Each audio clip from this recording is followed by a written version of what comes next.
Elhamdülillah ve salatu ve selamu ala Resulillah. Bar maqtul Allah olsun, anı Peygamber Muhammed Mustafa sallallahu aleyhi ve sellem jana salavatlar bolsun. Keyin Allah maqtu aytып, Peygamber salavat aytkandan keyin кезекте өзүбүздүн айта турган сөзүбүзгө, өзүбүздүн сабагыбызга өтөбүз машалла. Өзү биз көп вакыттарда сыйкыр дегенибизде бул арабтын сөзү экенин унутуп калабыз. Сыйкыр бул өзү сихр, же болбосо субхана байлап алуу сыяктуу сөз маани берет. Бирок айтайын деген нерсем, кара сыйкырдын же болбосо кара дубалардын көптөгөн түрлөрү бар. Адамды окутуу дайым такай бул жиндердин эмеси менен болот. Жиндердин кызматкерлери аркылуу болот. Жошу шайтандын, иблистин алейхи лаана, Аллахтын наалатагы болсун, ошонун аскерлери тарабынан болот. Кара дубаны кылган адамдар кандай болот? Биринчиден, кара дубаны жосо сыйкырлаган, адамды башын айлантып окуткан адамдар, окуп аткандар. Алар өзлөрүн көз ачыкмын, парапсихологмун деши мүмкүн. Бирок алар чынында шайтандын аскери болуп эсептелет. Шайтандын кол алдындагы кадимки эле кызматкерлер. Алардын иштерине жин шайтандар кирип, ошол адамдарга өзлөрүнүн сыйкырларын үйрөтүшөт. Же болбосо алар эч качан өз алдынча эч нерсе кыла алышпайт. Ошол эмезде бул алардын кылган амалдары ширк болмой, же болбосо Кудай Таалага шек келтирүү даражасында болот. Демек, аларды Кудайга шек келтиргенден кийин биз аларды капыр деп айтабыз. Мусулман эмес болуп эсептелет. Эгер алар намаз окуган болсо дагы, ажылыкка барган болсо дагы, эгер садака, зекет берип аткан болсо дагы, эгерде алар Аллага ширк келтирип аткан болсо, же болбосо Алладан башкадан жардам үмүт кылып, мисал алса дейли, арбактардан, ошондой эле жылдыздардан, ошондой эле башка дагы бир көзгө көрүнбөгөн нерселерден жардам тилеп аткан болсо, аларды биз некен ширк кылуучу, же болбосо капыр деп айтабыз. Эгерде алардын амалдары ушул адамдарды бузуу деңгээлинде болсо, же болбосо бирөөнү ажыратуу, Алла Таала некен айтып атат. Аларга биз эркек менен аялды бузбоого өкүм кылдык дейт. Демек, алардын эң чоң нерсеси бул кара дубада эң чоң мындай карасаң, билинбеген эле нерсе, эркек менен аялды ажырашып кетиши, бирок алардын эмесинде көз карашында бул эң чоң иш болуп эсептелет. Бир үй бүлөнү талкалап салуу жин шайтандар үчүн, же болбосо ошол кара дубалгандар үчүн аларга даража берет. Даражасы көтөрүлөт. Канча үй бүлөнү бузган сайын ошончо алардын даражасы көтөрүлө берет. Демек, ошол кара сыйкыр кылуучулар биринчи ширк кылуучулар, же болбосо капыр болот экен. Экинчиси, алардын кылган амалдардын баардыгы тең шайтандардын үйрөткөндөрү менен болот экен. Мисалы, эгерде мындай турган болсоң, бир кукланы алып алып, ошонун ичинин ортосуна адам түшүнбөгөн сөздөрдү жазып, цифрларды жазып, ошол кезде көздөрүнө жана ийнелерди, дагы бирдемкелерди салып, ар бир адамдын ошол куклага сайганда дагы именно боордун өзүнө сайып, же болбосо бөйрөктүн өзүнө сайып, мындай айткан точный кылып аткан нерсеси ушундай. Мисалы, бирөөнү окутам дей турган болсо, окуңуздар. Мындай айтканда, заказчик анан заказды аткаруучу болот. Заказчик деген бул ошол адамды окуп бер деген адам болот. Ошол барат дагы айтат, эмне кылайын десе, некен аны дайыма башы ооруп турсун дейт. Же болбосо үй бүлөсү бузулсун деп заказ бергенден кийин, некен ал адам ошол биз Кудай сактасын, наузубилла, некен бир нерсебизди апарат. Сүрөтүбүздү, же кийимибизди, же бир тал чачыбызды, же бир тал сакалыбызды апарат. Же болбосо тырмактарыбызды алып барат. Мындай айтканда, бир сенден бир кичинекей бир нерсени апарып, анан экөөнүн ортосуна койгондо, ошого жинди коюп, жана иттер бар го, иттер. Ошол сыяктуу кээ бир шайтандар, жиндер экөө бир эле, бирөө шаятин чектен чыккан, баардыгы тең жин болуп эсептелет. Чүнкү Ала келет дагы, Кудай сактасын, ошо жерде бирөөнү окуган ошонун жанына келип туруп, сиз менен бизди карайт. Кийин биздин жаныбыздан кийин барат кайра айтат экен. Мында мындай нерсе бар экен. Үй бүлөсү менен ынтымактуу экен, момунча акча табат экен, момундай кылып жашайт экен, мындай экен, диндар экен, динсиз экен, момундай иши бар экен, момундай кылат экен деп эмне кылат экен? Айтат. Мына ошону айтканда тиги жин ана ошого жараша эмнеге жанагындай бир формула чийип берет. Же болбосо дайыма кыйналып турчу, же болбосо өлүмгө, же болбосо мындай айтканда жанагындай бир жаман акыбалга алып келүүчү нерселердин баарын чийип, үйрөтүп, баягы адамдын акылына эме кылып, кулагына шыбарап, же болбосо көзүнө көрүнүп, аксакал болуп, же болбосо колдоочу катары көрүнүп, эмне кылат экен? Аны ошондой нерсени үйрөтөт.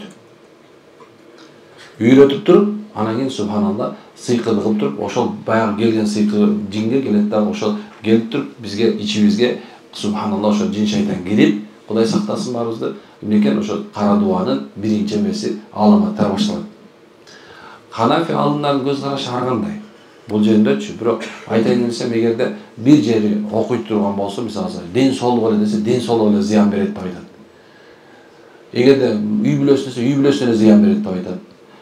Эгерде субханалла мисалы иш аракеттерине токтоп калсын, иши жүрбөй калсын деп окуткан болсо, ошо иш эле жүрбөй калат деп субханалла алым айтат экен.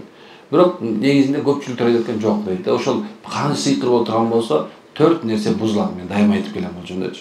Үй бүлөсү бузулат, ден соолугу бузулат, психологиясы бузулат, анан иш аракеттерин баарын токко, иши жүрбөй калат. Мына ушул 4 нерсени сыйкырчылар 4 нерсе менен мындаган адамдарды дубалайт экен. Биринчиси топурак менен, экинчиси суу менен, үчүнчүсү от менен, төртүнчүсү аба менен. Мына ушул 4 нерсе менен, ушул 4 нерсени жердеги 4 нерсени колдонот дагы, эмнеген ошо менен. Жиндер учуп жүрүүчү, сойлоп жүрүүчү, басып жүрүүчү, айбан кейпинде өзлөрүнүн аламатында болот деп эсептейбиз.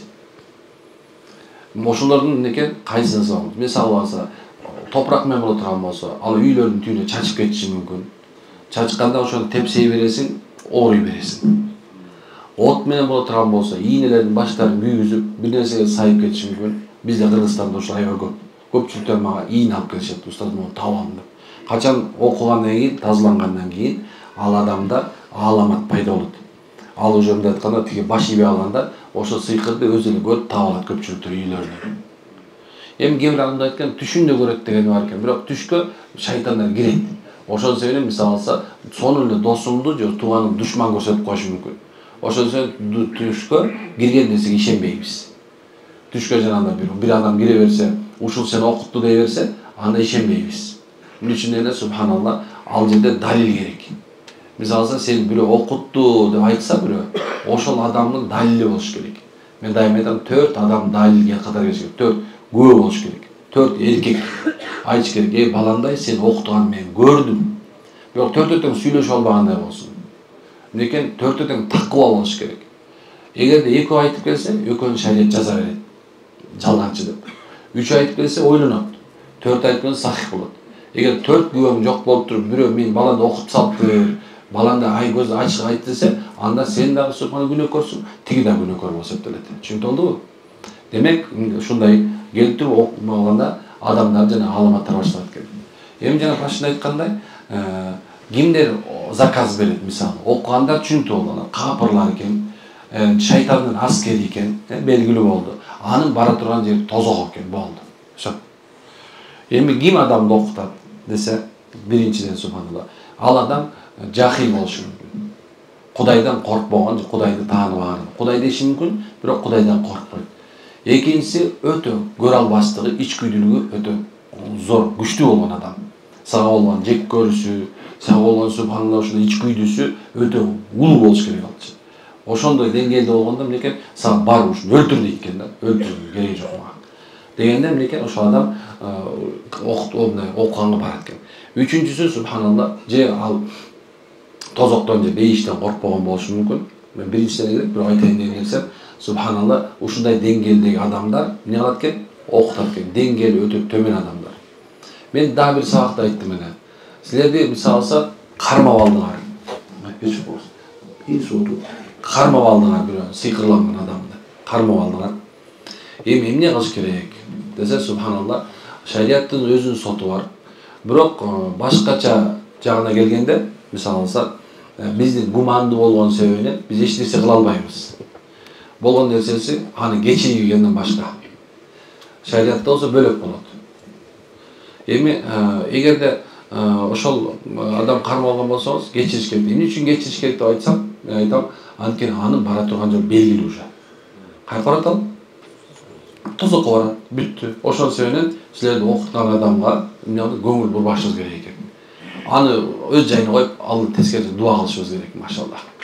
Эми мындан айыкса болот экени белгилүү болду. Куран жана хадистин негизинде Алла Таала Куранды бизге шифа ретинде жеткен, Пайгамбар саллаллаху алейхи вассалам өзү үйрөткөн кайсы дуаларды окуш керек экен, кантип сактанып жүрүш керек экенин айткан. Демек, мындан айыкса болот экен. Эми ошонун бирөөсү бул адамдарды бири-биринен ажыраштыруу сыйкыры, же болбосо шайтандарга эң жакканы.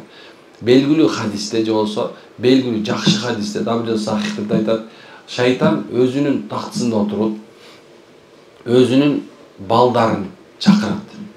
Ар биринен сен бүгүн эмне кылдың деп сурайт. Баягы айтат, мен бүгүн бирөөнү өлтүрттүм дейт. Сен жакшы иш кылыпсың, мындай тур дейт. Сен эмне кылдың десе, айтат экен, эки кошунан уруштурдум. Дагы бирөөсү, сен эмне кылдың десе айткан, мен ушундай бир алдаттым, уурдаттым деп ар кандай жаман амалдарды айтышат. Мына ошол мезгилде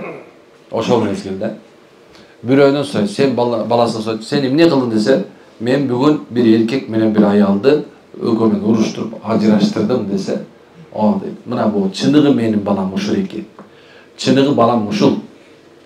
Эң жакшы иш кылган ушул деп, аны оң жагына отургузуп алат дейт. Де болсо, шайтанга үй бүлөнү бузган жагат экен. Ал эми Алла Таалага болсо, бул амал жакпайт. Талакты уруксат берди, бирок эмнекен жактырган жок. Биз пенде экенибиз билип Аллах жактырып берди. Болбосо эмнекен биз баары күнөөкөр болуп калмакпыз. Демек, качан ошол экөө бири-бирин ажырашканда, шайтандар кадимгидей тойлойт экен ошол үйгө кирип алып, мындай айтканда. Демек, ошол ажыраштыруу сыйкыры, кара дуасы кандай болуп жүрөт. Бир дагы нерсе айтышыбыз керек. Ошол сыйкырлаган адам, кара дуалаган адам, ошол эле дуалаткан адам экөө тооба кылбаса, Алланын алдында тозоктон башка орун жок. Мен да кээ бирөө чакырат элем, мисалы, жанакындай бар, араңарда деле болуш керек, билбей эле кылып алган. Күйөөсүн мисалы алса, башка аялдарга барбасын окутуп койгон. Кээ бир эркектер бар, өзүнүн аялын мага баш ийсинде окутуп алгандар бар. Кээ бирлери тийбей атса, бир кыздар тийбей атса, ошол кызды мына башын айлантып өзүнө алып алгандар бар. Шоколад берип, жана окутуп, сокутуп, сумага ошондой тооба кылыш керек тургандар. Ким ушу менен өлүп кете турган болсо, ушундай акыбалда, анда ордуңар өтө оор, азаптуу от болот. Ошол үчүн бул дүйнөдөн эле азыртан экен, тооба кылып, экен Аллага таянып, ким ошол сыйкырды каяка каткан болсо, бар да үйүңөрдө коюп койгонсуңар, кээ бирлери ийнелерди субхан жанакындай күйөөлөрдүн костюмдарын агып койгон, кээ бирлери жакаларына тигип койгон, кээ бирлери дагы бир нерсе этип койгон, катып турат, силер билбейсиңер. Мына ошол нерселер субханалла болгон болсо, тооба кылсын. Тооба кылып, Кудайдан коркуп, бул нерсе кайтсын. Кээ бирлер келиндерин окутуп чуркап жүрөт, баласын ысытып берейин деп. Кээ бирлер кайненелер жүрөт, күйөө баласын кызын ысытып берейин деп. Жок, ушунун баары арам. Бизде шариятыбыз оригиналдуу. Же болсо, эч качан бирөөнү анын укугу жок эле, же болсо анын каалоосу жок. Башын айлантып ошол сүйдүрүп салуу деген нерсе жок. Бизде субханалла, мынекен көзгө көз, тилге тил, жүрөккө жүрөк дегендей, субханалла бири-бири менен жакшы көрүп, кадимгидей жактырып, мен буга тием деп кыз айткандан кийин, анан мынекен нике башталат. Ага чейин субханалла болбойт. Туура болдубу? Биздин динибиз ушундай. Динибиз субханалла мамилеге аябай көңүл бурат.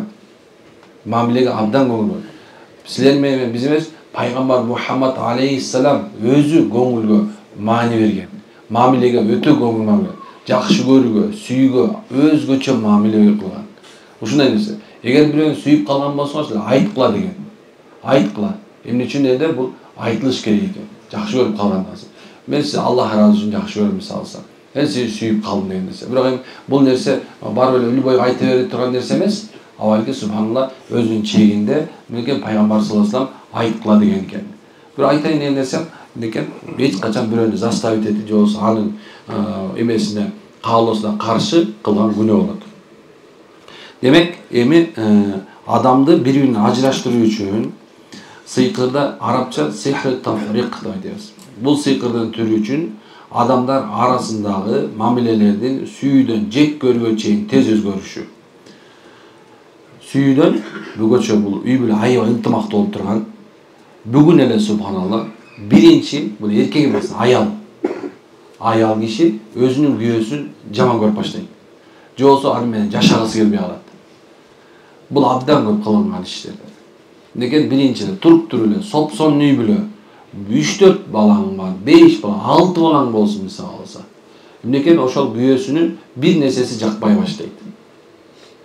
Жыты жакпашы мүмкүн, сакалы жакпайды, жүргөндө.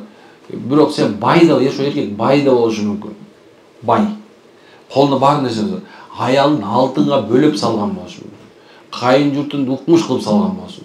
Укмуш только өз керек болсо өзүнүн туугандар менен катышпай, только аялынын тууганы менен катышып жүргөн болсо дагы, бүт жар идеальный аял тарабы болсо дагы, ошо аял киши менен күйөөсүн жек көрүп баштайт. Ошо сүйбөй атат, андан качат. Биринчиси анын жыты, анын түсү, анын кылган кыймыл аракети, ошондой эле субхана аны менен болгон төшөктө мамиле автоматически субхана жек көрүп өтөт. Же болбосо деген жанында жаткысы да келбей калат. Качып баштайт өзүнчө, ооруп атам деп баштайт. Бирок ошо окутулган аялдар чындыгында көпчүлүгүндө өзүнүн баягы жыныстык жактан же болбосо мынекен аял киши оорукчан болуп баштайт. Киста, биомол, же болбосо субхан күйөөсү жанынан жологон мезгилде, же болбосо катуу өзүнүн көңүлүнө каршы да кошулам деген болсо дагы мынекен ушунчалык катуу ооруну сезип баштайт. Ошонун себебинен качат. Ушундай болуп баштайт. Кийин мынекен эркекте боло турган болсо, эркек субханалла үйүнө келгенде башы ооруп башташы мүмкүн. Үйүнө кирип келатканда баш ооруйт. Түшүндү болдубу? Үйүнө келатканда эле уже баш ооруйт, ушул үйгө киргиси келбей калат. Аялын көрө турган болсо субханалла эмнекен соп-сонун дейли, супсу, бай, алима, өтө такыба, бир да жолу башка эркекти карабаган аял болсун керек болсо, эмнекен күйөөсү ошону жек көрүп баштайт экен. Эмнекен жүрөгүндө бир жек көрүү сезим баштайт. Ошондо жана айткандай эле анын жыты, анын өңү, анын кыймыл аракети, анын мындай образ, жашоо образы, жана ошондой эле аны менен кошулуу эмнекен бул өзү айтканда аны үчүн мындай жат болуп баштайт. Аны кылгысы келбей калат аны менен. Эмне үчүн кандай болот десе, бир жин бул аялдын бетине, бир жин бул аял эркектин бетине отурат дагы бири-бирин жек көрсөтөт. Көп убакыттарда аялдардын жатындарын отуруп алат. Көп убакытта эркектин башына отурат. Ошентип качан ошол аялдын жанына келгенде бел кубаты эркекте жоголот, аял кишинин субханалла суусу жоголот. Ошентип бири-бирине көргөнүн жек көрүү башталат.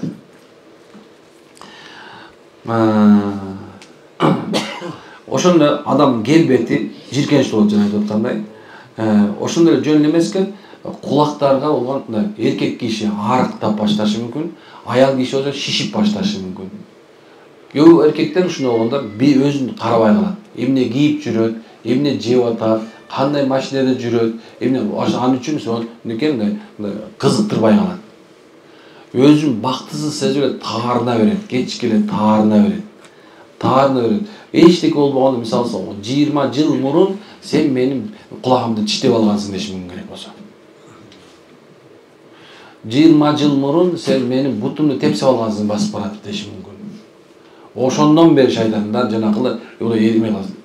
Денеде ар кандай белгисиз оорулар башталат. Бөтөнчө баш оору өтө көп. Билесиздер, баштап төбөсү ооруганы бар, көк желкеси ооруганы бар, эки каптал ооруганы бар, мындай чыкый ооруганы бар. Бирок көп убакытта субханалла булардын көк желкелери тартып, эмеси менен шилиси менен кошо, шили деп коебуз, мына шили менен кошо, мынекен ожондой бир кээбилер хандроз болот окшойм деп эле, мынекен башына эле тегелетип калат. Тамак ичсе табити жок болушу мүмкүн, көп суу ичип калышы мүмкүн. Бирок мынекен эч бир анын жанагындай бир диагнозу болбой калат. Көп убакыттар көбүнчөсүн эркектердин көз көрүүсү начарлап баштайт. Ошону менен бирге эле арак ичип кетүү, намаздар окулбай калат. Однозначно. Уже намаз автоматически токтойт. Намаз, мечитке баруу, керек болсо куфур сөздөрүн сүйлөп башташы мүмкүн. Ушундай нерсе. Бул нерсе бардыгына болушу мүмкүн. Сакал момундай сүннөт көйнөк кийип алган, бирок намаз окубай жүрө бериши мүмкүн. Кадимгидей жанагындай толук денесин жаап жүргөн, кийимди кийген аял киши болушу мүмкүн. Алима болушу мүмкүн, бирок субханалла намаз окубай калат. Китеп Куранды ачтырбай салат Алла Тааланын өкүмү ушундай экен. Мына ушундай белгилери бар экен туугандар. Муну кантип субханалла ушундай менде кара дуба бар экен билиңер келсе, анда жакшылап эстеп алгыла. Бул бүткүл улама, бардык аалымдардын тажрыйбасы менен кылынган нерсе. Мен дайыма ушундай окуп, ушундай кылгыла деп айтам. Биринчиси 11 Фатиха окуйсуз. Сууга, мындай сууну аласыз. Ниет кыласыз, аузубилляхи минаш шайтанир ражим. Деп тура ниет кылып, Алла, ушу менде болгон сыйкырлар баары чыгышын кабыл атам, Алла, ушу амалды сенин өкүмүңдө кылып атам деп ниетти жаңыртыш керек. Мындай эмес, башкача да болсо болот, Анан 11 Фатиха, 7 Аятул Курси, Кул хуаллаху ахад сүрөсүн 11 жолу, Кул а'уду би раббил фалак сүрөсүн 11 жолу, Кул а'уду би раббин нас сүрөсүн 11 жолу окуп, сууга дем саласыз. Жакшы болот эгерде замзам болсо. Суунун эң жакшы замзам да туурабы? Эгер андай болбосо, бардыгы суу болот. Табиттиги мисалы кайнаткан суу болушу мүмкүн, кайнаткан бирок муздаган деле боло берет. Эч нерсе жок. Ыхлас, машала өзүң эле кандай экен? 11 Фатиха, 7 Аятул Курси, Ихласты 11 жолу, Фалак сүрөсүн 11 жолу, Нас сүрөсүн 11 жолу окуп, дем салып, ошону бисмилла деп ичебиз. Ушуну 7 күн кылабыз машала. 7 күнүн ичинде сиздин эң биринчи кускуңуз келиши мүмкүн. Ичиңиз шар өтүп кетет. Өтүп кетсе, анда автоматически Кудайым буйрса, сиз айыктыңыз 70%. Көп убакыттарда сыйкырдын көпчүлүгү жанагындай ичкенге болгон себеби ошол болот. Ал эми эгерде сыртта болуп кала турган бир күндай муну ичесиз, бир күн окуп жуунасыз.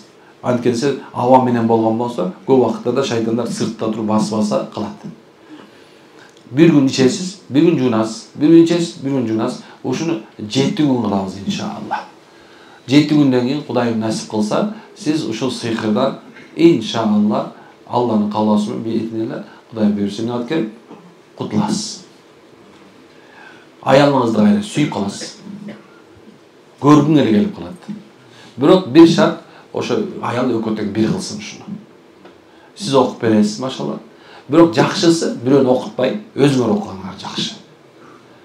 Макулбу? Бирөөнү окутпай. Үйлөгөндө дагы кичинен чамчап үйлөгөндө бул шилекей бар го, мындай кичине чачырасын. Бул шарт кылынган, дем салынганда ошо шилекей бир аз чачырасын деген дагы бар. Чачырса түткүрүй эле макулбу?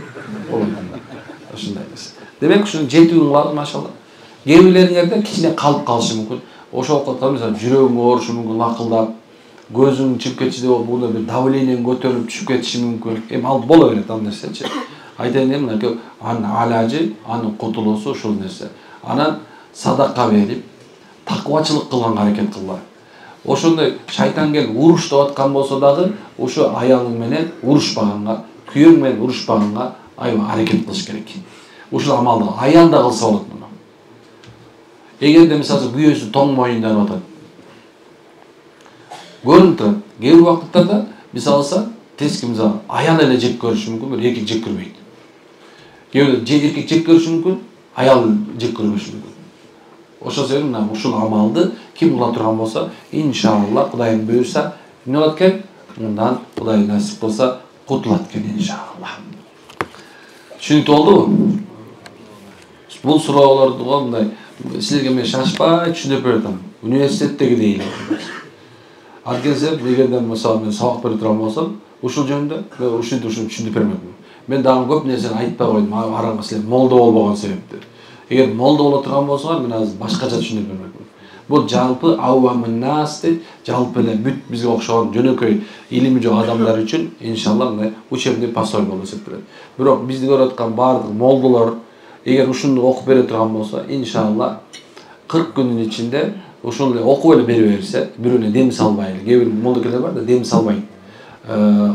Дем салган жаман көрөт. Адамдар бирок бара берет да, сен иман болгонуң себебинен.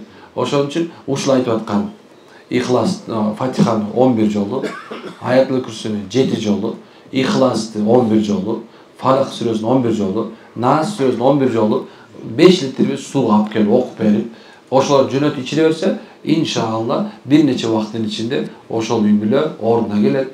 Жанагындай жинди болуп кеткендер да керек болсо, иншалла ордуна келет экен. Молда болуп кетпеди эле балам. Машалла. Бирокчу, мен эмне үчүн мындай тамашалап айтып берем? Анткени сиз менен биз баарыбыз үммөтү Мухаммед үммөтүбүз. Үммөт болгондон кийин бул ачык эле сыр эмес, ачык китеп. Муну баары негизи молдого келбешиңер керек болчу силер. Эмне үчүн билесиңерби? Эгерде сиз чыныгы мусулман болсоңуз, чыныгы такыба болгонуңузда, аттин дүнүйө, намазыңыз эч качан калбаган болсо, орозоңуз эч качан калбаган болсо, зикирлериңер эч качан калбаган болсо, такыбачылык кылып Кудайдан коркуп жүргөн болсоң, эч бир арам иш кылбаган болсоң, субханалла, анда үйдө отуруп эле эмелекени, күнүгө эртең менен кечинде Ихлас Фалак Нас 3 жолун окуп атып, өзүңдү коргоп, керек болсо шайтан уялып, же коркуп качмак бизденчи. Тилекке каршы үммөт алсыз болуп калдык. Үммөт алсыз болуп калдык. Биздин сүрөтүбүз калды мусулман деген. Биздин сүрөтүбүз мусулман, бирок жаныбыз капырдыкындай амал кылат. Азыр капыр динсиз адам, кечирип койгула, динсиз, динди түшүнбөгөн адам. Вот жолсун айтканда, чыны капырлар кылган амалды кылып атабыз биз. Ошолордун амалдары бизге жагымдуу көрүнөт. Ошолордун субхана жанагындай көчөдө жүргөндөгүлөрү, кармаш колгомаш жүргөн, ал биз үчүн мындай идеал катары көрүнүп калды.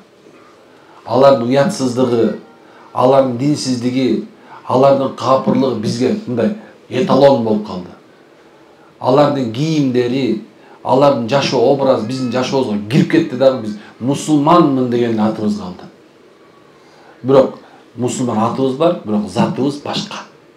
Ошол себебинен азыр биз ооруп атабыз. Ошол себебинен биз субханалла жашоодо кыйналып атабыз. Акыркы Мухаммеддин үммөтү ла илаха иллаллах жолсо Аллах деп турган себебинен бул дүйнө тура берет. Качан акыркы Мухаммеддин үммөтүнүн бирөөсү Аллах деген адам бул дүйнө жок калганда, жолсо ла илаха иллаллах деп жок калганда, мына ошондо субханалла бул дүйнөдө ошо жок болот. Биздин даражабыз ушундай, мусулмандардын даражасы. Биз менен кармалып турат дүйнө. Биз менен, мусулмандар менен кармалып турат. Ла илаха иллаллах Мухаммад Расулуллах деп айткан себебинен кармалып турат тугандар.